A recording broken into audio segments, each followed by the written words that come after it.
मगर आज स्कूल में पढ़ी हुई उस लकड़हारे की कहानी याद आ गई सर, जो अक्सर लोगों को बेवकूफ बनाने के लिए चिल्लाया करता था, शेर आया शेर आया। और सारा गांव उसकी मदद को दौड़ पड़ता था, और वह कोई शेर नहीं होता था। एक दिन सचमुच का शेर आया।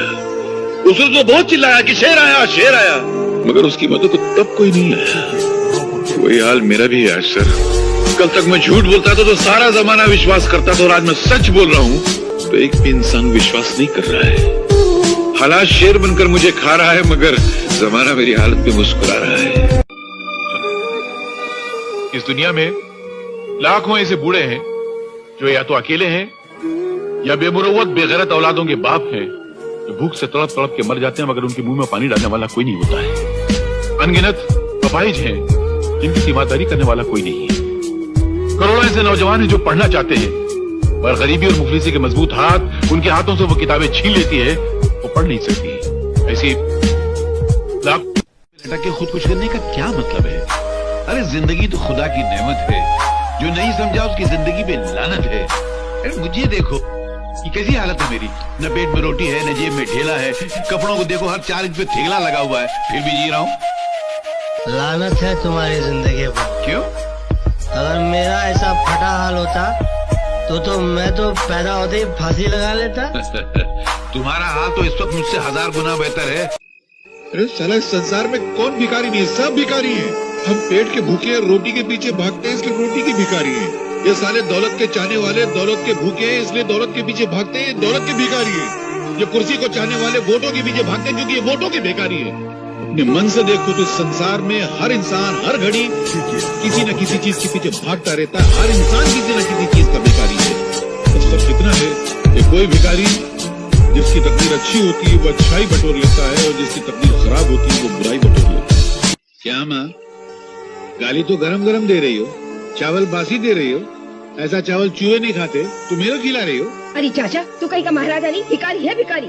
तो क्या हुआ, इस संसार को चलाने के लिए राजा और भिखारी दोनों जरूरी हैं। राजा टैक्स लेता है तो भिखारी भीख लेता है। राजा महल में राज करता है तो भिखारी तुम्हारे दरवाजे पे आके फरियाद करता है। राजा इंसाफ करता है तो भिखारी बाकी खाना साफ करता है।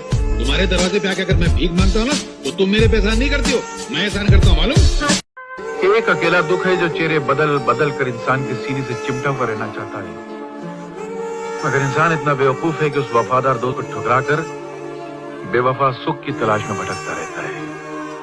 अरे सुख तो बेवफा तवाइफ की तरह है, जो आज इसके पास कल उसके पास।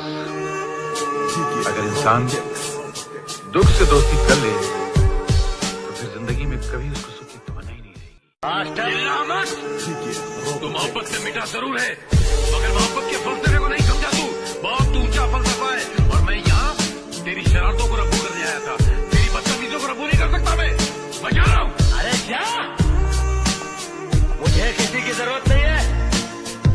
अरे जब मैंने अपने दिल में रहने वालों के जाने का अफसोस नहीं किया तो घर से जाने वालों की परवाह क्या करूंगा। ये मेरा इस्तीफा है। इस्तीफा? हम जैसे महान लोग जब आपकी मामूली सी नौकरी करते ना, तो आपका हम पर नहीं बल्कि हमारा आपकी नौकरी पर एहसान होता है। आप इतनी सी तनख्वाह देते हैं, हम आपकी ऑफिस को इतनी सारी इज्जत देते हैं। फैसला सुनाएंगे, मेरे कानों को सुनने की आदत नहीं है, मेरी जबान को सुनाने की आदत है, समझे।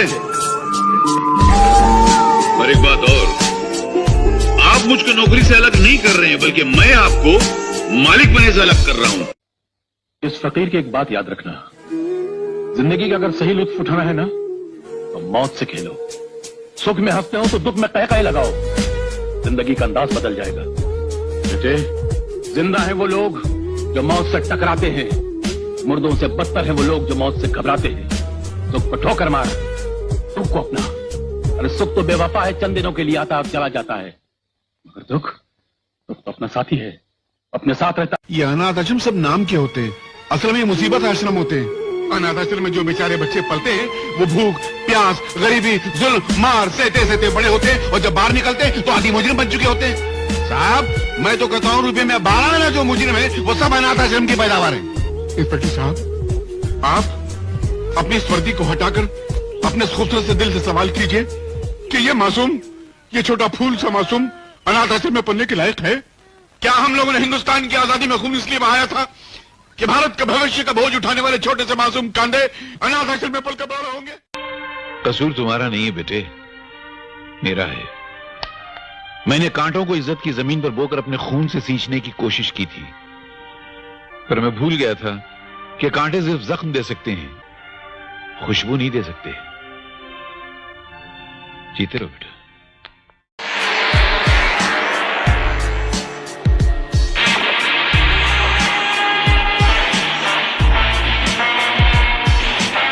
यहाँ किसके हुक्म से आए? हम अपने हुक्म के खुद मालिक हैं। हम अपने हुक्म से ही अंदर आए थे और अपने हुक्म से बाहर चले जाएंगे। तुमसे अच्छी तरह मिल लेने के बाद तुम्हें अच्छी तरह मालूम होना चाहिए कि तुम किसके सामने बैठे हो। हमें मालूम है, इसीलिए तो जूते तुम्हारे मुंह के सामने रखे हैं। तुम जैसे गद्दारों से हम नहीं, हमारे जूते ही मुंह लगाते हैं। सूर्यदेव सिंह, ब्रिगेडियर सूर्यदेव सिंह, भूल कैसे गए? हम आज भी ब्रिगेडियर हैं, कल भी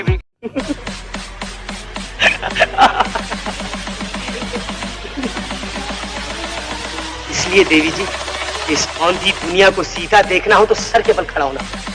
या ये समझ लीजिए कि दुनिया को हंसाने खुश करने के लिए मैंने अपने मुंह पे ये नकली चेहरा लगा रखा है। और सच पूछिए, दिल का दर्द और आंखों के आंसू छुपाने के लिए बेवकूफ मस्करे का फेस बड़े काम की।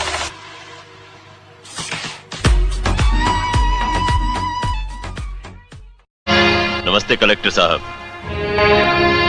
मैं शिकारपुर का चौधरी हूं। आज आपने हमारे जिले की कलेक्ट्री का चार्ज लिया है, इसलिए मैं आपको बधाई देने आया हूं। आप बाहर जाइए और फिर हमारी इजाजत लेकर अंदर आइए। आज तक मुझे किसी से इजाजत लेकर मिलने की जरूरत नहीं हुई कलेक्टर साहब। मैं तो चीफ मिनिस्टर के कमरे में भी यूं ही दाखिल हो जाता हूं। ये चीफ मिनिस्टर का कमरा नहीं है, ये कलेक्टर का ऑफिस है। आप बाहर जाइए और अपने नाम और काम की चिट भेजिए।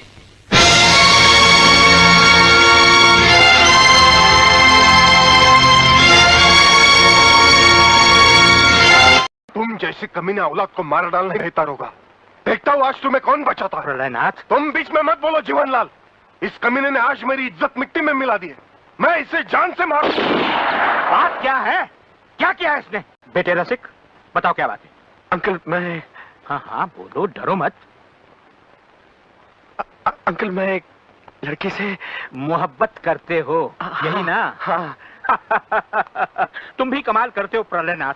बेटे की मोहब्बत बर्दाश्त नहीं कर पाए, उसे मारने पर तो लाए। बात ये नहीं है जीवनलाल, सच तो यह है कि इसकी मोहब्बत के चक्कर में वो लड़की इसके बच्चे की माँ बनने वाली। ओहो, तो इसमें कौन सी नई बात है? करवा दो शादी। और अगर लड़की अपने बराबर की नहीं है तो करवा दो एबॉर्शन। मगर जीवनलाल बात ये है। अरे यार, ऐसे मामले में बात कुछ नहीं होती, सीधी सी बात है।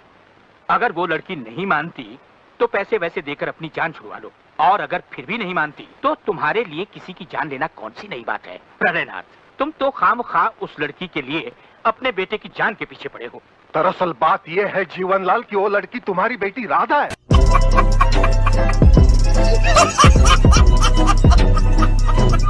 खत्म, bye bye, tata, good bye, गया।